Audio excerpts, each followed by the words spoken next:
Selamat pagi, bagaimana kabarnya?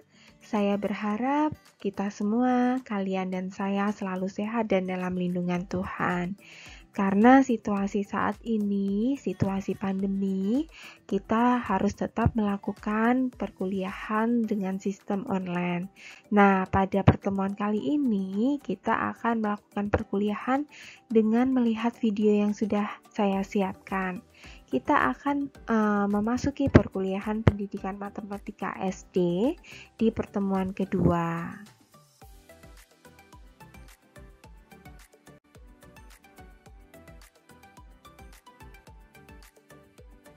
Pada pertemuan kedua kali ini, kita akan membahas mengenai sejarah pembelajaran matematika SD, hakikat pembelajaran matematika SD, teori pembelajaran matematika SD, kurikulum pembelajaran matematika SD.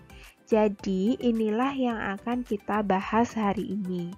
Nah, karena pokok bahasan kita 4 ya, sasaran pembelajaran hari ini adalah kalian memahami sejarah pembelajaran matematika SD, hakikat pembelajaran matematika SD, teori pembelajaran matematika SD, kurikulum pembelajaran matematika SD. Nah, nanti wujud pemahaman kalian akan kalian buktikan. Nah, tugasnya apa nanti akan dijelaskan setelah video ini selesai. Nah, yang pertama, kita akan berbicara mengenai sejarah pembelajaran matematika SD. Di sini kita akan mengulas bagaimana matematika itu muncul, serta bukti-bukti apa saja yang menunjukkan munculnya dari matematika ini.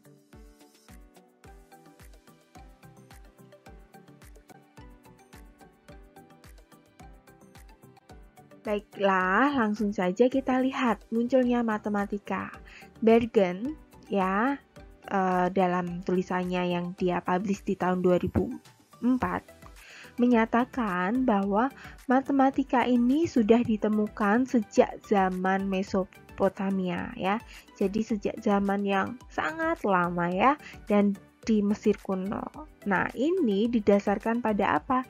Didasarkan pada banyaknya dokumen asli yang wujudnya artefak yang saat itu ditulis oleh juru tulis, di mana artefak-artefak itu menunjukkan bukti-bukti lahirnya matematika, ya. Nah, selanjutnya pada zaman Yunani kuno paling tidak tercatat ada beberapa matematikawan, dan yang paling terkenal saat itu adalah Thales dan Pythagoras yang saat ini kita kenal dengan teoremanya, ya. Teorema Pythagoras inilah yang sangat memberi manfaat sangat besar di kehidupan kita. Nah, nanti kalian cari tahu apa saja manfaat dari adanya teorema Pythagoras ini. Thales dan Pythagoras ini mempelopori pemikiran dalam bidang geometri. Nah, geometri itu apa? Ya, seperti yang sudah kita bahas di konsep dasar matematika 2 di semester lalu, geometri ini ilmu tentang tata ruang, ya. Kalau kalian ingin mengetahui lebih lanjut, silahkan searching apa itu geometri dan contoh-contohnya. Nah, tapi Pythagoras lah yang memulai melakukan dan membuat bukti-bukti matematika yang sampai saat ini sangat berguna.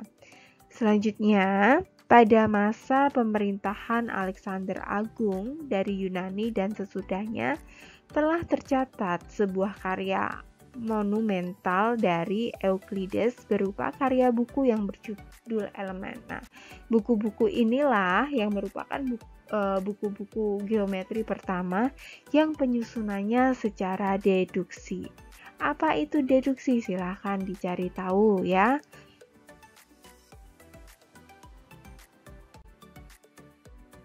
Nah, selanjutnya orang-orang Babilonia telah menemukan sistem bilangan sexagesimal yang kemudian berguna untuk melakukan perhitungan yang berkaitan dengan ilmu-ilmu perbintangan.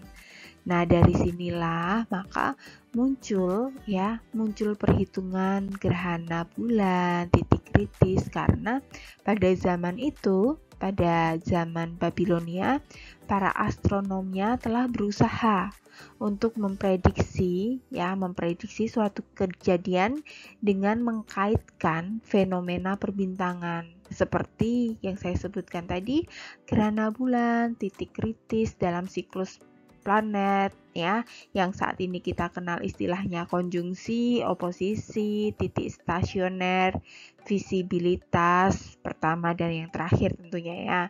Nah, dari istilah-istilah tersebut mereka mencoba menemukan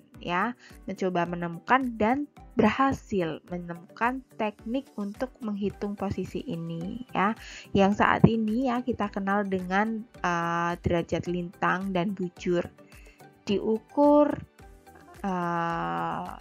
relatif terhadap jalur gerakan jelas tahunan matahari begitu. Nah, karena waktu itu perhitungannya masih menggunakan patokannya matahari begitu ya. Kemudian ahli-ahli matematikawannya juga telah berhasil mengembangkan ilmu-ilmu aritmatika ya. Matematika di Mesir kuno, di samping pengaruhnya karena tentunya budaya Mesir sendiri, juga pada kenyataannya itu juga dipengaruhi oleh Mesopotamia dan Babilonia ya. Pada daerah Mesir itu kan banyak sungainya panjang dan lebar. Nah, mereka juga pernah mengalami persoalan terkait terkait pembagian wilayah atau pengukuran panjang sungai begitu ya. Nah, oleh karena itu ilmu-ilmu matematika di sini, gagasan-gagasan tentang ide luas daerah, batas-batas dan bentuk-bentuknya itu sangat berkembang tentunya dengan adanya ilmu matematika. Nah, maka pada zaman Mesir kuno, geometri tumbuh dengan pesat sebagai cabang matematika. Nah, itulah tadi perkembangan sejarah matematika. Nah, ilmunya memang sudah sangat kuno ya kalau kalian lihat ya, dari zaman Mesopotamia, dari zaman Mesir kuno yang saat ini masih sangat kita gunakan dan bahkan berkembang pesat ke ilmu-ilmu lain. Oleh karena itu, matematika itu sebenarnya dapat dikatakan ratunya ilmu. Dialah ilmu yang mendasari segala ilmu. Dari situlah muncul ilmu-ilmu lainnya seperti fisika, kimia, astronomi dan lain sebagainya. Ilmu dasarnya atau nenek moyangnya itu matematika. Nah, jadi kenapa kita harus belajar matematika? Kenapa kita harus membagikan ini ke peserta didik? Ya karena ini ilmu dasarnya. Ibaratnya ini pondasinya untuk mencapai cabang-cabang ilmu lainnya. Nah, tentunya kalian sebagai calon guru ya, apalagi di jenjang pendidikan dasar, hati-hatilah dalam mengajarkan matematika. Nah, sebelum kita berbicara mengenai metode matematika yang tepat, bagaimana mengajarkan matematika, kita harus kenal dulu matematika itu apa. Ya, siapa sih matematika ini dan bagaimana sih perkembangannya? Nah, dari situlah jika kita sudah mengenal si matematika ini, maka kita baru bisa menyukainya, mendalaminya, ya, memahaminya dengan benar-benar sehingga kita bisa membagikan apa yang kita pahami. Kuncinya adalah sukai dulu, kenali dulu ya, ibarat kata pepatah kan tak kenal maka tak sayang. Maka kenalilah dulu dan sayangilah. Sehingga kalian bisa paham dengan benar-benar apa itu matematika. Bagaimana sih cara menularkannya, membagikannya ke peserta didik nantinya. Nah, selanjutnya kita akan berbicara mengenai hakikat pembelajaran matematika. Ya, khususnya di jenjang pendidikan dasar atau sekolah dasar. Ya, memang materi hari ini ya, pertemuan hari ini kita akan banyak belajar mengenai teori dulu. Kita kenali dulu teorinya, kuasai dulu teorinya, baru kita bisa mengaplikasikannya ke dalam proses pembelajaran. Ya. Langsung saja ya, kita lihat. Nah, berbicara mengenai hakikat matematika, maka kita akan melihatnya dulu dari filsafat matematika. Namun sebelumnya, mari kita pahami dulu matematika itu sebagai bagian dari ilmu pengetahuan yang sifatnya pasti, eksak, ya. Nah, istilah matematika itu berasal dari istilah Latin, ya, yang tidak jauh dengan tulisan yang kita kenal saat ini ya. Dalam bahasa Indonesianya kan jelas, tapi kalau dalam bahasa Latin itu hampir mirip bahasa Inggris ya. Dia mathematica pakai C dan T di mate itu pakai H. Nah, awalnya dia mengambil istilah Yunani yaitu matematik gitu ya, yang berarti relating to learning, yang berkaitan dengan hubungan pengetahuan. Nah, kata Yunani tersebut mempunyai akar kata matema yang berarti pengkajian, pembelajaran, ilmu atau pengetahuan, knowledge ya, yang ruang lingkupnya menyempit dan arti teknisnya menjadi pengkajian matematika itu sendiri ya. Saya berharap kalian tidak ngantuk ya. Kita belajar teori ya. Buat diri kalian rileks ya, tapi jangan ngantuk ya, perhatikan dengan benar-benar. Nah, kata matematik ini juga berhubungan dengan kata lainnya yang serumpun, yaitu matenein atau dalam bahasa Prancis les mathematiques ya, yang berarti belajar, to learn. Jadi berdasarkan asal usulnya ya, kata matematika berarti pengetahuan yang diperoleh dari hasil proses belajar. Nah, dari kata pengertiannya saja tadi cukup panjang ya, padahal kalau kita tarik kesimpulan kita dapati matematika itu pengetahuan, suatu pengetahuan yang kita peroleh dari proses belajar. Nah, karena dia pengetahuan, maka matematika itu bisa berarti apa saja dong. Ya, tapi kembali lagi matematika itu ilmu eksak. Jadi sesuatu yang eksak begitu. Nah, banyak sekali filsuf ya, filsuf dalam matematika ya. Salah satunya tadi kita kenal Pythagoras ya. Dan ada beberapa filsuf lainnya ya. Nah, seperti Thales tadi, kalau saya salah mengucapkan kata, mohon dimaklumi ya, karena ini banyak istilah asingnya. Nah, Pythagoras sendiri ada di tahun 572 sampai 497 sebelum Masehi. Wah, sangat lama kan? Nah, kalau dibilang ini tua, iya. Tapi apakah ini kadaluarsa? Tidak, karena sampai sekarang kita masih menggunakan ini. Nah, selanjutnya kita mau lihat satu persatu ya filsafat matematika. Di sini saya sudah menampilkan tiga poin ya, 3 poin. Ada epistemologi matematika, ontologi matematika, metodologi matematika. Secara pengertian secara inti tidak berbeda dengan filsafat ilmu. Kalian kan sudah dapat filsafat ilmu ya. Namun kita akan melihatnya dari subjek matematika.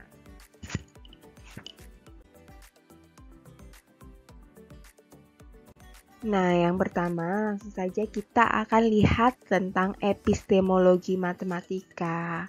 Epistemologi matematika ini dapat kita pahami sebagai teori pengetahuan yang proses pengkajiannya itu tentang matematika. Epistemologi itu juga merupakan cabang dari filsafat yang kaitannya dengan hakikat dan lingkup pengetahuan. Karena di sini kita berbicara mengenai matematika, maka lingkup pengetahuan yang dimaksud juga lingkup pengetahuan seputar matematika. Apa saja cakupannya? Cakupannya itu matematika murni, matematika terapan, dan berbagai cabang matematika lainnya. Lalu ciri-cirinya bagaimana untuk dapat mengenali lingkup pengetahuan matematika ini? Ciri-cirinya abstraksi, deduktif, hipotesis, eksak, simbolik, universal, rasional, dan lain sebagainya. Nah, itu tadi ciri-cirinya ya. Inilah yang menjadi dasaran dari pengkajian matematika. Di epistemologi matematika, kita akan melihat atau kita akan belajar mengenai matematika merupakan bagian dari sains, simbol dan bilangan dalam matematika, abstraksi dalam matematika, seperti yang saya sebutkan sebelumnya, ini cirinya. Kemudian kuantitas, pola bentuk dalam matematika, dan pengetahuan matematika modern. Memang kalau kita belajar mengenai filsafat, kita perlu ekstra fokus ya, kerja keras untuk fokus, karena kita belajar teori begitu ya. Namun teori ini pada dasarnya diambil dari kehidupan kita, apa yang ada di kehidupan kita yang supaya bisa kita pahami bersama begitu, supaya kita bisa satu pandangan. Karena kalau apa yang ada di kehidupan tidak kita bahasakan secara universal, secara global, maka itu bisa saja dipahami lain oleh orang lain, karena belum tentu apa yang kita pahami sama dengan apa yang dipahami oleh orang lain.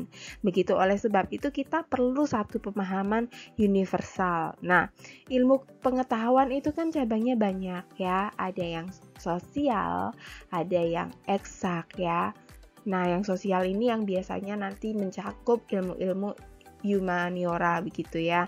Nah, kalau kita di matematika ini kita akan berbicara tentang sesuatu yang eksak, sesuatu yang pasti. Lahirnya dari mana? Bagaimana cara memahaminya? Maka dari itu muncullah filsafat matematika ini begitu. Nah, di sini sudah tergambarkan ada 5 poin ya dari dari matematika merupakan bagian dari sains, simbol dan bilangan matematika, abstraksi dalam matematika ya, sesuatu yang ada namun terkadang itu perlu diwujudkan dalam bentuk tulisan ya, dalam bentuk bahasa sehingga dia menjadi abstrak. Kuantitas, pola bentuk dalam matematika, pengetahuan matematika modern ya. Nah, pada hakikatnya matematika selalu berusaha mengungkapkan kebenaran ya. Dalam sejarah panjangnya seperti itu, selalu berusaha mengungkapkan kebenaran ya, seperti yang saya jelaskan sebelumnya, perlu mengungkapkan sesuatu supaya dipahami secara global, secara universal, sehingga tidak terjadi perbedaan pemikiran begitu. Nah, dasar-dasar inilah yang akan kalian akan melihat dari mana bilangan ini muncul begitu, bagaimana kok bisa muncul, kenapa begitu. Nah, kenapa, kata kenapa inilah yang mendasari munculnya filsafat begitu. Kalau kalian sudah belajar filsafat pasti mengerti inti dari filsafat. Filsafat kan muncul karena adanya rasa ingin tahu kan, karena dia mengalami proses berpikir kenapa begitu. Nah, pada zamannya ya, secara epistemologi ini juga memunculkan perkembangan yang cukup besar ya, karena pada zaman dulu itu matematika sendiri perkembangannya itu tidak lancar, ada beberapa proses-proses yang memang sulit dipahami seperti sekarang ya, kalian mungkin masih sulit memahami, namun hal-hal yang sulit dipahami itu kemudian mendorong munculnya teori-teori yang dapat mempermudah pemahaman. Contohnya, pada abad yang lalu ditemukannya kontradiksi pada teori himpunan Nah, himpunan itu ada di konsep dasar matematika 1 ya. Saya berharap kalian sudah memahami teori himpunan. Nah, teori himpunan inilah yang mendorong fondasi dalam matematika. Nah, dikatakan kaum fondasionalis epistemologi ini berusaha meletakkan dasar pengetahuan matematika dan berusaha menjamin kepastian dan kebenaran matematika itu sendiri. Nah, perlu dicatat bahwa dalam kajian fondasi matematika itu terdapat pandangan tentang epistemologi standar yang meliputi tentang kajian tentang kebenaran, kepastian, universalisme tadi ya yang kita bahas, objektivitas, rasionalitas, dan lain sebagainya. Nah, menurut beberapa ahli ini, dasar dari pengetahuan ini lebih besar dari kebenaran yang diperoleh dari hukum sebab akibat dan diturunkan ke dalam argumen-argumennya. Nah, berbicara mengenai matematika merupakan bagian dari sains ya, maka kita akan pahami dulu coba, matematika merupakan bagian dari sains ya. Kata ini kalau dipahami berarti matematika itu ada di dalam sains. Sains itu apa sih? Sains kalau kita lihat dari bahasa Latin ya, dia artinya mengetahui. Nah, jika kata ini dipersempit untuk menunjukkan apa? Nah, artinya itu condong ke pengetahuan alam yang kuantitatif dan objektif saja. Nah, kalau seperti itu pengetahuan seperti itu akan mempersempit pemahaman kita, maka kita perlu membuang pengertian sempit tersebut ya. Karena sains sendiri ya, dia sebenarnya mencakup semua bidang ilmu pengetahuan, baik secara nature science maupun applied science ya dalam aplikasi praktisnya. Nah, sains itu juga meskipun bahan kajiannya yang dalam ilmu pendidikan ya, kita kenal dengan biologi, matematika, fisika, kimia, dan lain sebagainya ya. Tapi sains sendiri ini sebenarnya dia mencakup nature science maupun applied science. Nah, matematika yang merupakan bagian dari sains ini adalah sebuah pengetahuan yang diperoleh dari proses belajar. Kembali lagi di arti ini. Banyak ilmuwan yang menyatakan bahwa matematika merupakan bagian dari ilmu pengetahuan sains. Nah, apakah ini hanya berkaitan dengan bilangan, titik, garis, ruang, abstraksi, besaran-besaran? Tentunya, ya berkaitan dengan itu, namun bukan semata berbicara mengenai teori, ya, bukan semata berbicara mengenai rumus, tapi bagaimana teori-teori ini dapat menggambarkan realitas nyata itu tadi. Nah, di sini maka kita akan melihat simbol dan bilangan dalam matematika. Kenapa sih bisa muncul simbol dan bilangan dalam matematika? Ya ini tadi untuk menyamakan ya, mengglobalkan pemahaman yang ada ya. Simbol dan bilangan dalam matematika itu kan memang abstrak ya. Nah, masuk dalam abstraksi dalam matematika ya. Namun sesuatu yang abstrak ini justru dia menggambarkan sesuatu yang nyata yang jika dia dihitung dalam jumlah amat banyak itu tidak merepotkan. Misalkan ya, di pasar itu ada sekantong atau ada sekeranjang jeruk. Ya, dalam ilmu matematika sekeranjang jeruk itu harus pasti berapa jumlahnya. Ya, bukan lagi satu keranjang, misalkan ternyata 100 buah. Oh, lalu datang lagi satu keranjang lagi yang sama jumlahnya 100 buah. Kan kalian nggak mungkin membawa itu ya. Misalkan kalian ingin membawa itu ke ilmu yang sudah tinggi, nggak mungkin membawa 100 buah jeruk ke kelas gitu kan. Kalian bisa menggantikannya dengan angka matematika. Namun perlu kalian pahami ya, untuk bisa menarik hal yang konkret tadi ke abstrak ya. Hal 100 jeruk itu kan konkret, nyata. 100 100 buah jeruk dalam pikiran anak-anak, dalam pikiran kita kan sudah berubah menjadi sesuatu yang abstrak, berubah menjadi angka 100, bukan lagi jeruk, gambar buah jeruk yang banyak sekali di dalam pikiran kita yang jumlahnya 100 kan enggak ya. Kita langsung bisa membayangkan angka 100. Nah, untuk bisa menanamkan konsep itu ke anak SD, kalian harus mampu membawa dulu mereka ke hal-hal yang sederhana. Jangan tahu-tahu kalian ajarkan bilangan ini 1, ini 2, ini sampai 100. Jangan dulu, tapi ajarkan dulu dari yang konkret dan tariklah ke yang abstrak, ke pikiran mereka, supaya mereka bisa merefleksikan 100 jeruk itu yang konkret seperti itu dan masuk di pikiran itu menjadi angka 100, begitu. Bagaimana caranya? Ya kembali lagi, itu nanti masuk ke metode-metode mengajar, begitu ya. Nah, abstraksi dalam matematika tadi juga begitu, kuantitas pola bentuk matematika, pengetahuan matematika modern.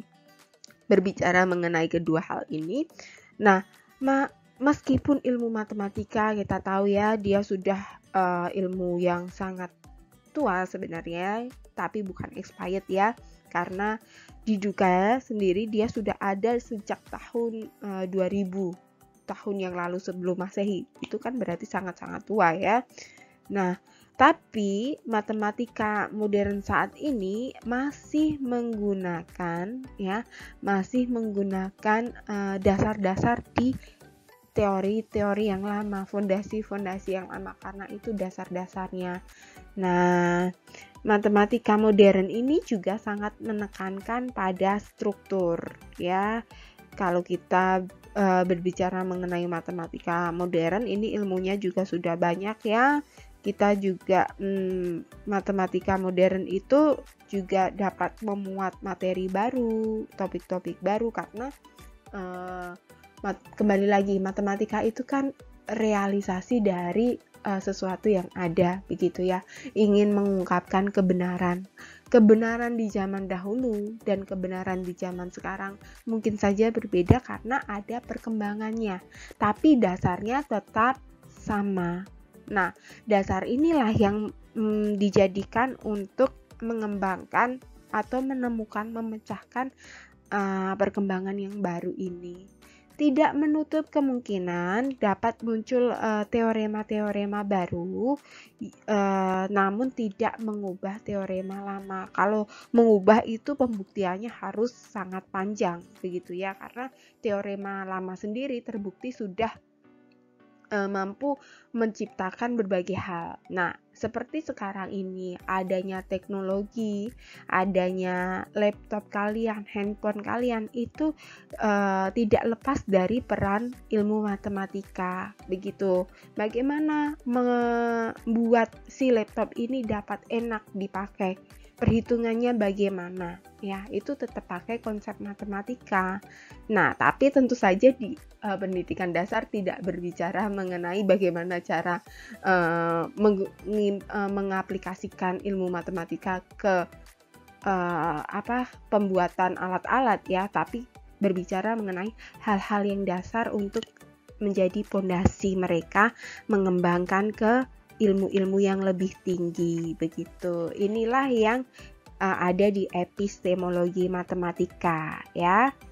Nah, kita akan lanjut ke ontologi matematika, tapi sebelum itu kalian boleh istirahat dulu deh. Silahkan di pause videonya, istirahat dulu mungkin 5 menit atau 10 menit untuk lanjut lagi, minum dulu ya. Kalau ada yang mau ke toilet, silahkan ke toilet dulu supaya ngantuknya hilang, karena setelah ini kita akan melihat bersama mengenai ontologi matematika. Oke, kita lanjut ya. Kalau sudah selesai istirahatnya, kita lanjut ya. Nah, sekarang kita akan lihat mengenai ontologi matematika.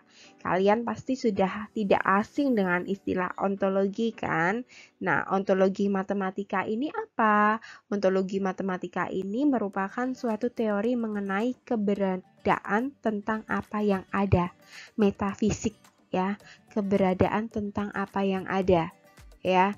Ontologi matematika ini menyelidiki sifat dasar dari apa yang nyata secara fundamental dan cara yang berbeda, di mana entitas dari kategori-kategori logis yang berlainan dapat dikatakan ada. Nah, secara kerangka tradisionalnya ontologi, ini dianggap teori mengenai prinsip-prinsip umum dari hal yang ada, sedangkan dalam pemakaiannya akhir-akhir ini ontologi dipandang sebagai teori yang memang menyebutkan apa yang ada, jadi sesuatu yang real yang ada begitu.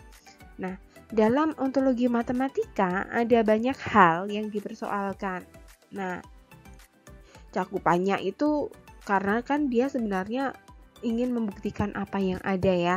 Pasti ada cakupan mengenai dunia nyata dan yang tidak nyata. Nah, cakupan tersebut dalam pandangan realisme empirik menjawab bahwa suatu realitas dan eksistensi dari entitas-entitas matematika menjadi bahan pemikiran filsafat.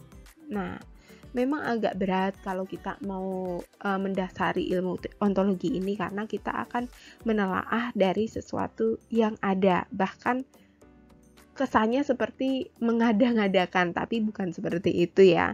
Nah, dalam kita mau lihat contohnya aja geometri gitu. Sudah lazim diterima bahwa di antara dua titik terdapat garis lurus.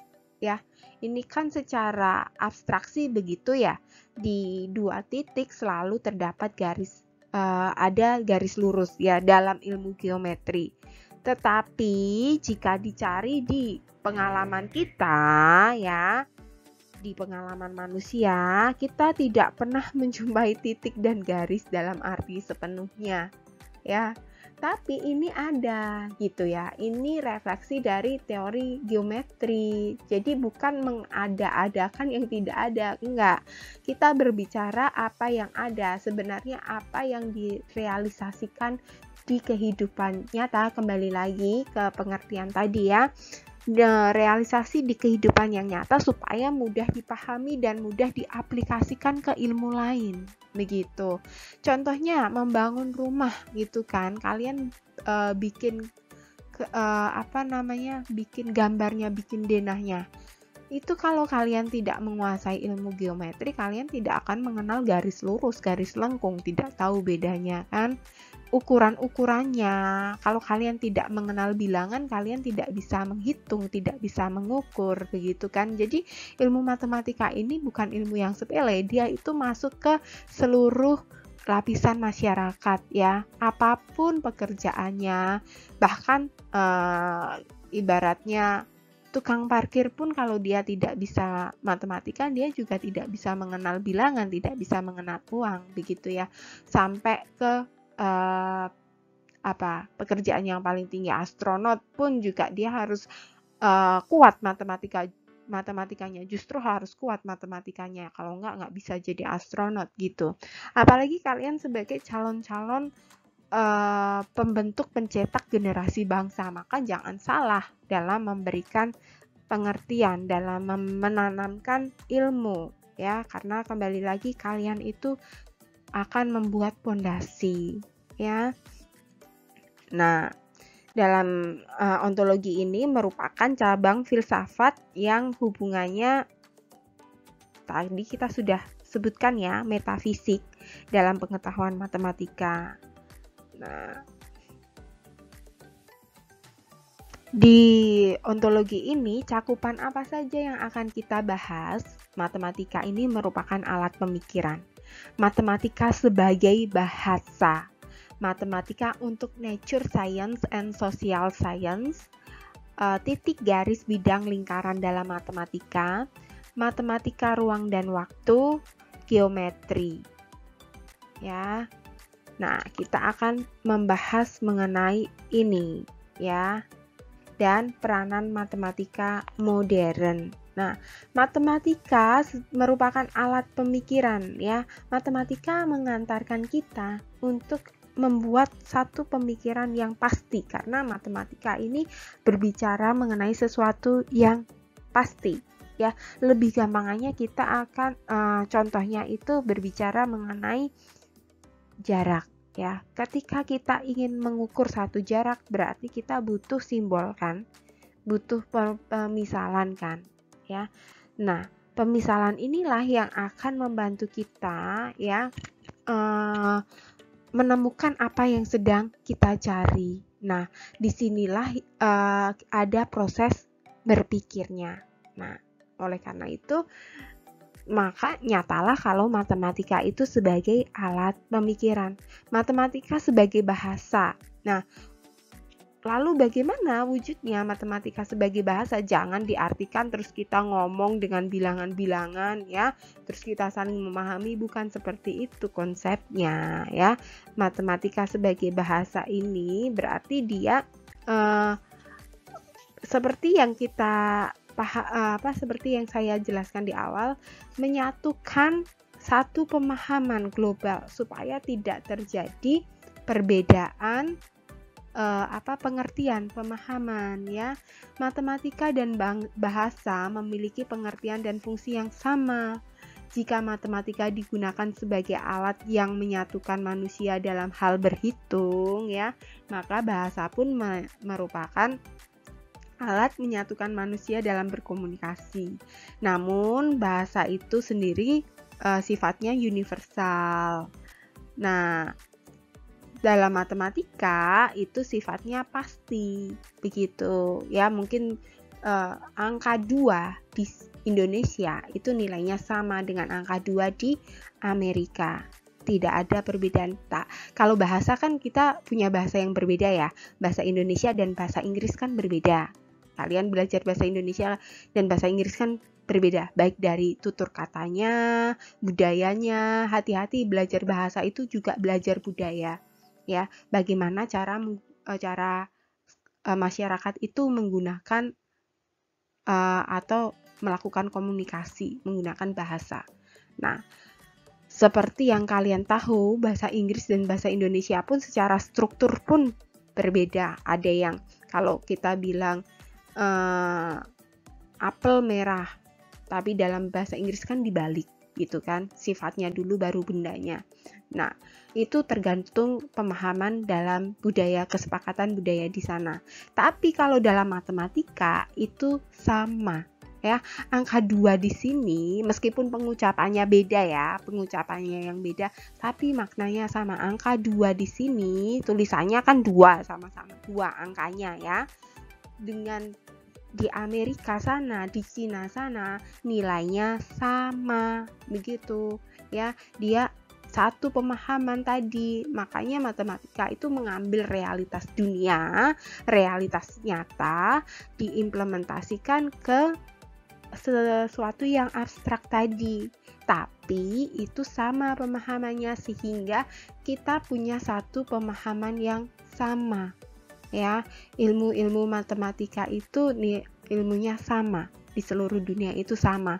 Tidak ada matematika yang berbeda, tidak ada 1 tambah 1 sama dengan 3, tidak ada, semuanya 2. Kalian mau membuktikan kemanapun begitu ya nilainya.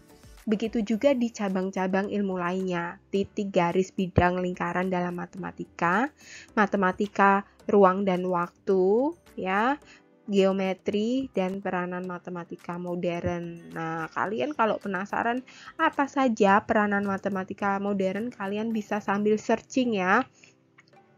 Karena kalau nanti kita bahas di sini ini panjang sekali. Tapi kalau kalian penasaran, boleh diskusi dengan saya di luar jam perkuliahan ya. Nah, kita memang tidak membahas secara rinci ya, benar-benar secara ibaratnya buah kita kupas habis-habis sampai inti dari biji buah itu, enggak. Kita mungkin hanya akan melihat sampai si biji buah saja begitu. Nah, matematika untuk nature science dan social science tadi kan sudah disebutkan sebelumnya ya. Nah, dasarnya ini kita mau lihat dulu. Matematika itu dikatakan sebagai puncak kegemilangan intelektual ya, ratunya ilmu dia ya, atau nenek moyangnya ilmu ya. di samping pengetahuan mengenai matematika sendiri, matematika juga memberikan bahasa, proses, teori yang memberikan ilmu suatu bentuk dan kekuasaan. Fungsi matematika menjadi sangat penting dalam perkembangan berbagai macam ilmu pengetahuan.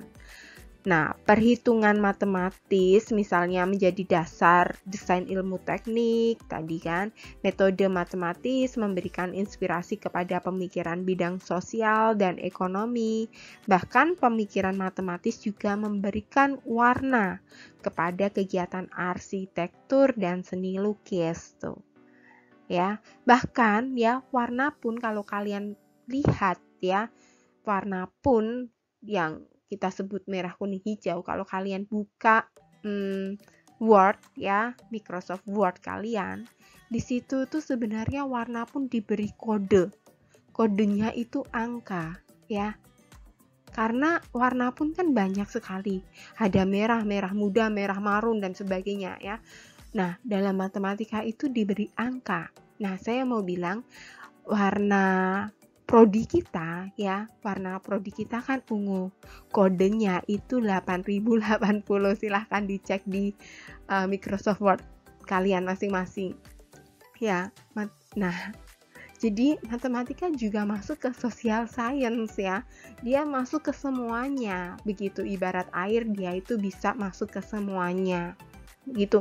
Jadi sukailah matematika, cintailah matematika karena matematika itu penuh dengan teka-teki yang menyenangkan. Setuju kan? Nah, lanjut matematika titik garis bidang lingkaran dalam matematika ini kan sudah pernah kita ulas ya. Jadi kita nggak mau terlalu banyak buang-buang waktu di sini. Nah, ini titik garis bidang lingkaran dalam matematika, turun ke ruang dan waktu, dan geometri ini sebenarnya satu cabang ya cabang ilmu geometri tata ruang. Nah, kalau dalam ontologi ya, dia fokusnya di sini sehingga peranan matematika modernnya juga akan berbicara tidak jauh-jauh mengenai geometri ya. Nah, silahkan kalian search ya, peranan matematika modern dalam geometri itu apa saja. Begitu. Nah, inilah ontologi matematika ya. Sudah siap lanjut ke tahap berikutnya. Tadi kan sudah istirahat ya, kita lanjut dulu saja ya. Tahap berikutnya adalah metodologi matematika. Nah, kata metodologi ini berasal dari metodos ya, yang artinya itu jalan yang harus kita lalui. Atau dalam bahasa Indonesia kita bisa pahami metode itu sebagai sesuatu atau cara untuk dipakai mencapai satu tujuan. Nah, caranya bagaimana kita bisa mencapai tujuan. Nah, metode mempelajari filsafat pada umumnya itu terbagi menjadi 3 ya. Metode sistematis yang berkaitan dengan metode pembelajaran yang dimulai dengan memahami pengertian objek yang dikaji, sistematika filsafat, makna dari epistemologi, ontologi, aksiologi. Apa itu aksiologi, Bu? Itu ada di filsafat ya. Bahkan kalau kalian belajar Pancasila itu pun dibahas di filsafat Pancasila ya. Jenis-jenis ilmu filsafat itu ya, ada epistemologi, ontologi, aksiologi, dan ada lagi ya. Nanti kalian search lagi, itu juga dibahas di filsafat Pancasila. Tidak hanya di filsafat matematika, bahkan di teologi pun ada filsafatnya gitu. Tapi kalian akan kenal dengan istilah ini lagi, akan bertemu dengan istilah ini lagi. Nah, tadi kan saya katakan ada 3 ya. Ini kan baru 1. Kemudian untuk metode yang kedua itu ada metode historis ya, yang mempelajari sejarah dari filsafat, seluk-beluk kelahirannya, dan ya. Yang ketiga ya, metode kritis yang merupakan metode tingkat tinggi untuk mengkritisi segala sesuatu apa yang berkaitan dengan ilmu ini. Nah, pertanyaannya, bagaimana mau mengkritisi jika hal-hal yang berkaitan dengan filsafat tidak dipelajari dan dipahami secara baik? Ya, bagaimana kita bisa mengkritisi kalau kita sendiri tidak paham? Bagaimana kita bisa mengkritisi, bisa melatih pemikiran kita kalau kita sendiri tidak kenal? Nah, sampai di sini saya mau tanya, sampai di sini apa yang sudah kalian pahami dari penjelasan saya tadi? Oh, kita sudah berapa menit ini? Sudah 44 menit, wow. Ya, sudah 44 menit. Selama 44 menit ini, apa yang sudah kalian pahami sebelum kita melangkah lebih jauh?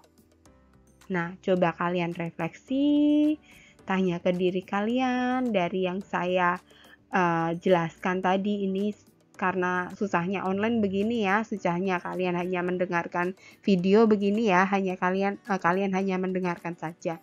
Dari yang kalian dengarkan tadi, apa yang sudah dipahami? Kalau sama sekali tidak memahami, silahkan diputar ulang videonya sampai paham. Itu caranya ya. Tidak boleh malas-malas ya, harus sampai paham. Coba sekarang dipikirkan dulu apa yang kalian pahami. Nah, kalau sudah banyak yang dipahami, terima kasih ya, bagus. Nah, kita lanjut ya ke pengertian metodologi matematika. Metodologi matematika ini merupakan penelaahan terhadap metode yang khusus digunakan dalam matematika. Jadi kita kan tadi sudah melihat metode itu apa, cara untuk mencapai tujuan. Dalam apa? Dalam ilmu matematika itu sendiri. Nah, metode khusus dalam matematika ini lazimnya dikenal sebagai aksioma. Hipotetik deduktif ya. Nah, kita nanti akan berbicara mengenai poin-poin ini, aksioma, definisi, teorema. Apa sih bedanya ketiga ini? Kalau dalam bahasa ini kan hampir-hampir mirip ya, tapi dalam matematika sendiri itu berbeda. Tapi sebelum kita melangkah ke situ, kita lihat dulu poin-poin di metodologi matematika ini apa saja.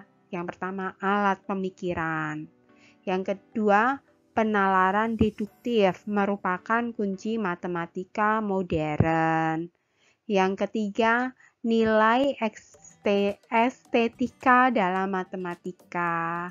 Keteraturan dalam alam semesta. Matematika dari berbagai sudut pandang. Nah, itu tadi ya poin-poinnya dalam metodologi matematika. Yang terakhir tadi, matematika dari berbagai sudut pandang. Alat pemikiran kan ini tidak jauh beda dengan yang pertama tadi, yang ontologi.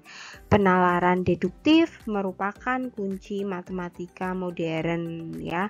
Padahal penalaran deduktif sendiri itu juga sudah muncul dari lama.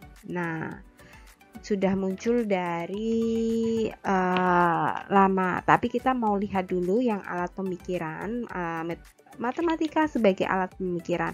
Disinilah muncul 3 istilah, aksioma, definisi, dan teorema. Kita lihat satu persatu ya.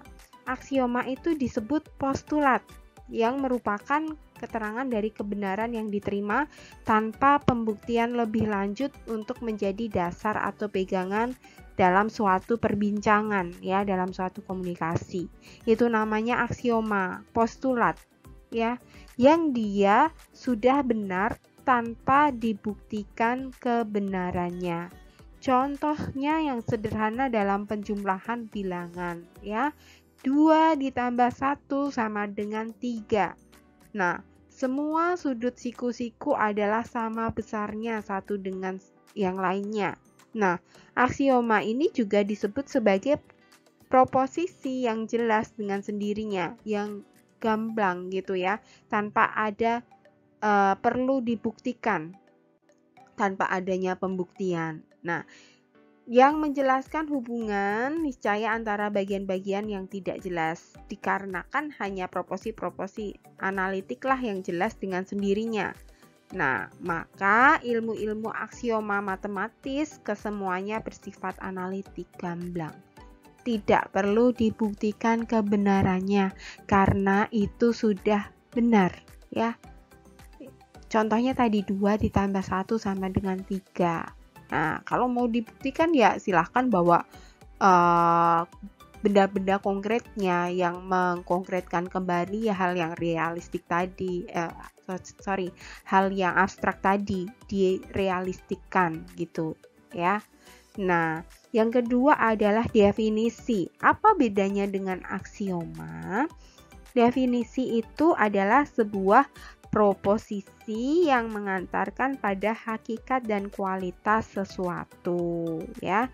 Definisi matematika bersumber dari pemikiran manusia karena disebut dengan posisional dan situasional. Nah, definisi itu tadi dasar dari pemikiran ya, hakikat dan kualitas sesuatu ya, karena berdasarkan dari posisi dan situasinya. Berbagai definisi yang diperbincangkan atau diolah. Ini dapat berupa artian definisi itu dapat diberi batasan, sifat, pengertian atau hubungan. Seperti misalnya berkaitan dengan bilangan, titik, garis, sudut, dan lingkaran. Ini perlu didefinisikan ya. Selanjutnya, teorema. Teorema ini biasanya disebut dalil. Kalau aksioma tadi kan postulat. Kalau teorema ini dalil yang merupakan suatu penemuan bentuk, pola atau rumus matematika yang baru dan bisa dibuktikan berdasarkan aksioma-aksioma logika dengan perantara deduksi logis secara murni. Oleh sebab itu, di konsep dasar matematika 1, kalian diberi logika matematika ya sebagai fondasi kalian untuk mempelajari hal-hal yang sifatnya lanjutan ya. Nah, teorema ini juga bisa digunakan sebagai alat pembukti ya.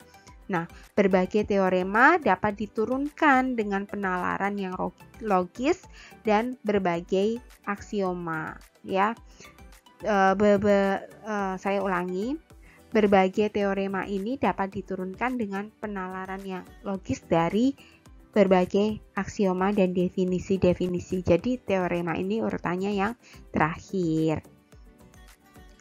Nah, berdasarkan 3 hal tadi ya, kita dapat pokok penting dalam matematika. Nah, matematika itu tata cara membuktikan berdasarkan aksioma dan definisi yang dilakukan penyimpulan dengan penalaran logis yang ketat dalam pembuktiannya dan menurunkan teorema atau dalil. Nah, teorema sendiri dapat diartikan sebagai kebenaran karena telah dibuktikan melalui prosedur yang ketat. Nah, teorema-teorema inilah yang melahirkan berbagai macam rumus dalam matematika ya, baik kalkulus, aljabar, ya, ada geometri. Nah, tetapi dalam matematika ini cabang-cabangnya kan banyak sehingga definisinya mungkin berbeda satu sama lain. Maka teorema-teoremanya juga diturunkan sesuai dengan definisi itu tadi ya. Itu tidak salah, tapi hanya digunakan untuk sesuai dengan posisinya. Tadi kan kita belajar definisi kan sesuai dengan posisi dan situasinya. Maka si teorema ini juga dia memposisikan sesuai dengan situasinya. Dia harus bagaimana. Begitu. Inilah yang menjadi alat pemikiran dalam metodologi matematika. Ada 3 ya. Apa saja tadi? Masih ingat tidak? Baru saja berhenti. Aksioma, definisi, dan teorema. Perbedaannya apa? dipahami sendiri ya, secara teori itu bagaimana. Kemudian kita mau melihat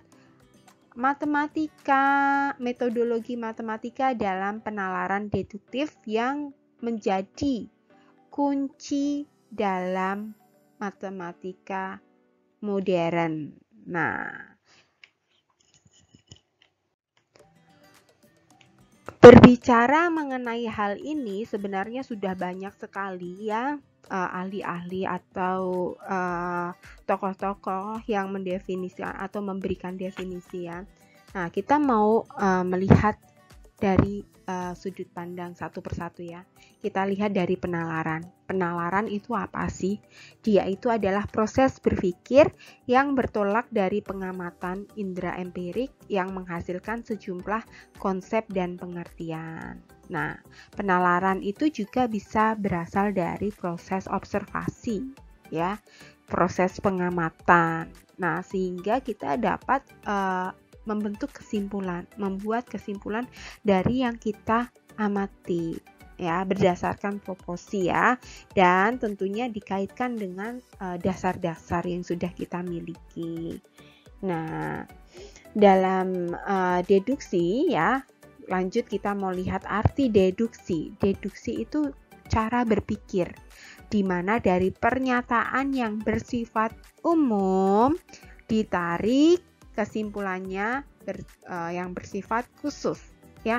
Jadi deduksi itu dari umum ke khusus. Deduktif itu dari umum ke khusus ya. Induktif dari khusus ke umum. Jangan terbalik ya. Dari umum ke khusus. Nah, penarikan kesimpulan secara deduktif ini biasanya mempergunakan pola berpikir yang dinamakan silogismus. Nah, ini ada di logika matematika sebenarnya ya. Jadi kita sedikit mengulang atau memanggil memori kalian yang mungkin sudah tertidur ya. Silogismus ini disusun dari dua buah pernyataan dan sebuah kesimpulan. Nah, oleh karena itu nantinya penalaran deduktif ini kita dapat pahami sebagai suatu penalaran yang menyimpulkan bahwa data-data empirik diolah lebih lanjut dalam suatu sistem pernyataan yang runtun.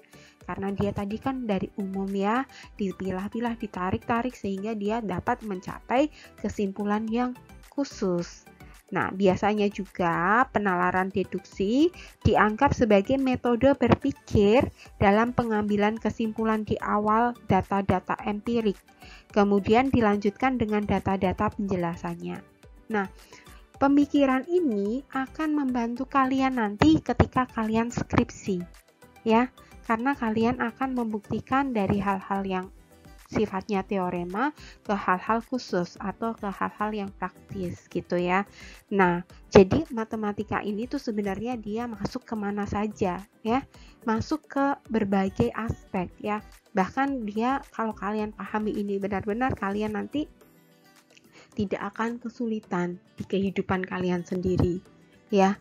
Meskipun itu unsurnya kecil, tapi itu masih dalam unsur matematika. Contohnya tadi membilang, menjumlah. Kalian buka warung nih misalnya, kalian jualan. Kalau kalian tidak paham penjumlahan, pengurangan, pembagian, ya kalian bisa saja rugi ya. Dalam buka warung kan juga dibutuhkan pembukuan yang bagus kan. Pencatatan keluar masuk, pemasukan dan pengeluaran yang baik kan. Nah, kalau kalian tidak mengenal matematika dengan baik, menulis angka masih salah-salah, nanti bagaimana gitu. Bisa-bisa rugi, nggak untung warungnya karena salah catat begitu ya. Nah, ini mungkin Ibu Risma yang sudah punya usaha paham betul ya tentang berjualan ya, pentingnya mencatat pengeluaran dan pemasukan. Nah, supaya kalian tahu, oh saya ini untung nggak sih dengan jualan seperti ini. Mungkin kalau yang jualan jasa ya, jualan kan nggak hanya produk ya, jualan kan juga bisa jasa, seperti kalian buka les-lesan, itu jasa-jasa yang sangat menguntungkan ke depannya karena apa yang kalian keluarkan kan sebenarnya sedikit gitu ya. Tapi untuk bisa memperkaya diri kalian, ya inilah prosesnya. Pendidikan PGSD inilah prosesnya untuk mengantarkan kalian bisa memperoleh pekerjaan yang kalian inginkan nanti. Bahkan kalian bisa berwirausaha begitu ya, membuka les-lesan contohnya. Lalu perhitungannya bagaimana? Perhitungannya bisa saja nanti kalian ukur, oh 1 jam ini nanti saya mau ngajar apa saja dan berapa yang harus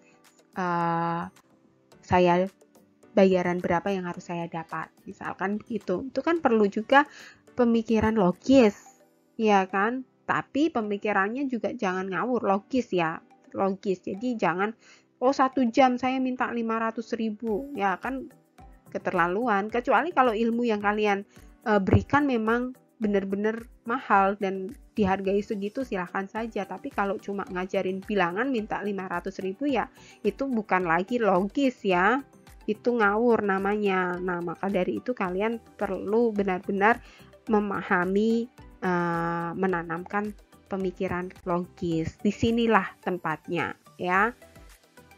Nah, lanjut ke nilai estetika dalam matematika. Jika kita mendengar istilah matematika, hal-hal apa yang terlintas di dalam pikiran kita? Coba, kalau kita dengar matematika, apa yang terbayang dalam pikiran?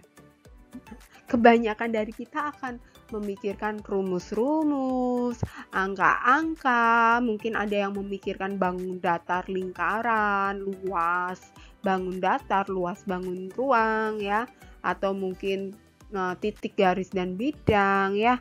Nah, pasti serangkaian bilangan serta perhitungan yang rumit, sistem persamaan yang sulit yang muncul di pikiran kita. Nah, itu wajar ya, karena matematika sendiri kan sebenarnya mengabstrakkan sesuatu yang real supaya mudah dipahami loh ya, supaya mudah dipahami bisa diaplikasikan ke ilmu lain begitu sebenarnya, atau ke hal-hal yang lain gitu ya. Nah, persepsi ini menjadikan diri kita menjadi sulit ya, mempelajari yang sebenarnya mudah ya, kan sesuatunya sudah ada ya, sesuatunya sudah ada kemudian diabstraksikan ke dalam matematika. Nah, suatu hal yang mungkin saja terjadi itu adalah matematika itu bisa jadi menyenangkan kalau kalian menyukai ya, menyukainya dulu, sukailah dulu ya. Kalau kalian sudah seperti melihat film horor ya, jangan-jangan ini kalian seperti melihat film horor ya. Di video ini jangan-jangan kalian merasa tertekan ya. Jangan sampai ya, matematika bukan film horor kok. Jadi jangan takut ya, karena ini tuh sudah ada, semuanya tuh sebenarnya sudah ada di dunia. Hanya saja di matematika itu diabstraksikan supaya kita satu pemahaman kita universal. Wow, kita sudah 1 jam, sedangkan materi kita masih ada beberapa ya. Nanti kita berhenti di filsafat matematika ya. Yang berikutnya kita pelajari di pertemuan selanjutnya, karena saya yakin kalian pasti capek. Jangan-jangan malah di pause videonya, nggak ditonton sampai akhir ya. Nah, jangan sampai masuk ikut kuliah matematika pun sudah tertekan, jangan sampai. Tapi kalau kita senang ya, kita anggap matematika ini seperti lukisan yang indah, warnanya banyak sekali, warnanya indah, estetik. Nah, ini kan akan menimbulkan rasa ingin tahu yang lebih. Nah, oleh sebab itu kita mau melihat matematika ini dari jiwa estetik. Lalu di mana keindahannya, Bu? Saya hanya melihat angka-angka. nilai keindahannya terletak pada bahasa yang menggunakan kata-kata yang sulit dipahami maksudnya. Nah, inilah nilai keindahannya. Ya, karena teka-teki yang mungkin jawabannya sulit, dibutuhkan analisis. Ketika kalian bisa memecahkan itu, maka akan timbul perasaan bahagia, perasaan senang, ya. Harusnya belajar matematika itu nggak ngantuk loh, karena penuh misteri, penuh tanda tanya, ya, menumbuhkan rasa ingin tahu. Setuju nggak? Ini pasti yang di rumah sudah mulai ngomel-ngomel, sudah mulai nguap-nguap, ya. Nah, berkaitan dengan nilai estetika matematika, kalau kita ibaratkan dia musik ya. Nah, Pitagoras, kita mau ambil contoh saja. Pitagoras itu bisa jadi interval utama dalam tanda kalau dalam musik tuh ada tangga nada ya. Nah, dalam tangga nadanya. Nah, dia bisa diekspresikan ke bilangan-bilangannya. Ketika senar ditekan di sisi panjang 3/5, yang berarti panjang lainnya 2/5, maka akan didapatkan nada yang disebut 1/5 sempurna.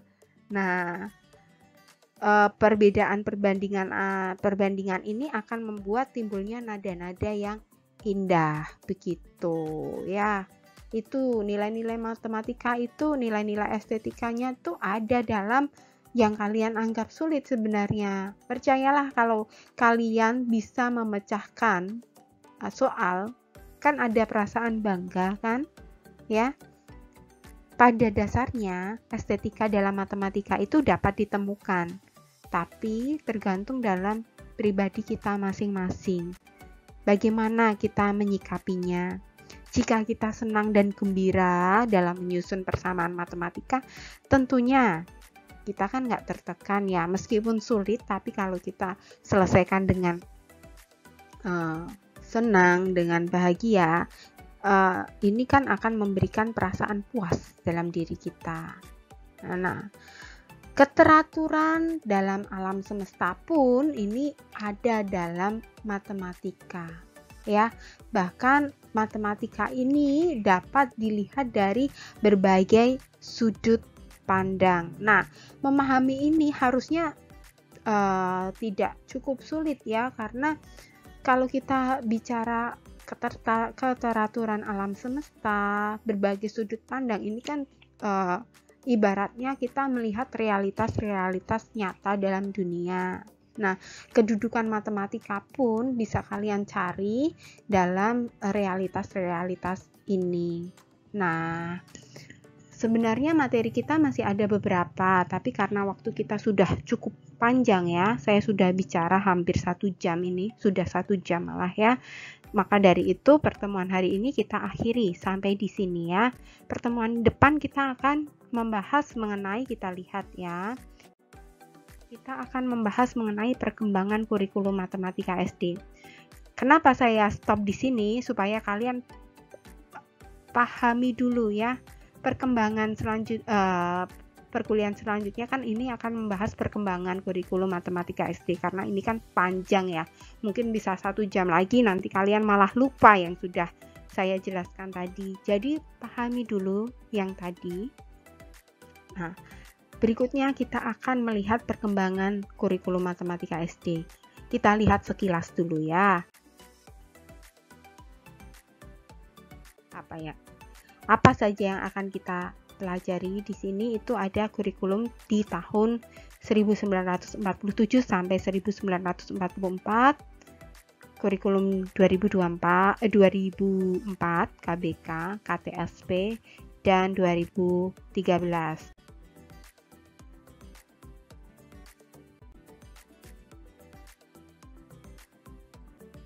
Ya.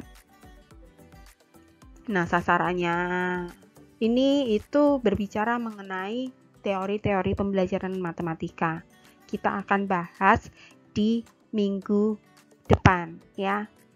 Sasarannya itu ada kognitif, psikomotorik, afektif, begitu. Ya. sebenarnya masih 2 pokok bahasan lagi, tapi berhubung waktunya sudah sangat banyak ya, sudah 1 jam, jadi pertemuan hari ini kita akhiri di filsafat matematika. Silahkan dipahami. Untuk tugasnya ya, untuk tugasnya akan saya tulis di deskripsi box di YouTube ini. Ya, nanti silahkan cek deskripsi boxnya. Bagi yang tidak lihat sampai akhir, pasti tidak tahu tugasnya apa. Silahkan dilihat ya. Saya akan checklist presensi kalian semua ya, saya anggap masuk semua. Tapi untuk pengerjaan tugasnya hanya yang masuk saja, yang masuk ke sesuai dengan apa yang saya berikan di deskripsi box ya. Silahkan dikerjakan tugasnya ya. Apa itu tugasnya? Sekali lagi, baca di deskripsi box. Bagi yang tidak melihat video ini sampai akhir ya sudah, wassalam begitu ya. Baiklah, terima kasih semuanya. Pesan saya, kalau yang kurang paham silahkan dilihat lagi. 1 jam kan kita 2 SKS ya. Saya pakai 60 menit kan masih 40 menit. Silahkan dilihat lagi, kalian masih punya waktu.